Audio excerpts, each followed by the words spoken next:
Well, when you look at the Browns' remade offense, one of the concerns, the offensive line. So the question here, should we be concerned about the offensive line, Mary Kay? Do you have any worries about the group protecting Baker Mayfield? Well, since there are so few things to be worried about this year, I guess I will say I'm mildly concerned. I mean, I do think that at this point in camp, when you have no idea who your right guard is yet, and we asked Freddie about that just today, is any one of those three guys getting any closer to nailing the job? And he said no.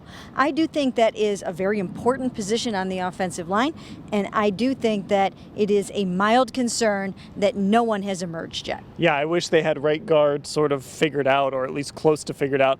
And look, the reality is with Greg Robinson, this is his third team. This is a former number 2 pick for a reason. You're hoping to catch that lightning in a bottle.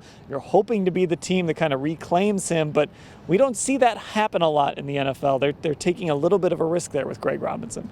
Yeah, I think the good thing about this offensive line is, yes, you don't have a right guard solidified yet, but you do have 4 other players on this line who were here last year, who understand each other and who have that experience with each other and just experience in general, with guys like Treader and Batonio.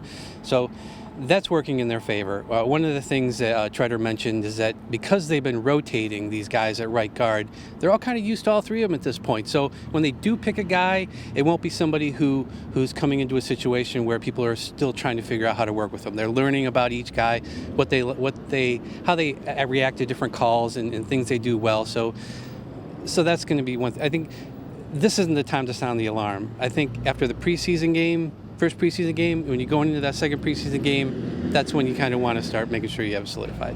And we will start getting some answers on that offensive line as that scrimmage comes here in the next weekend. And then, of course, preseason games start. And we'll have full coverage of the day at camp, all at cleveland.com/Browns.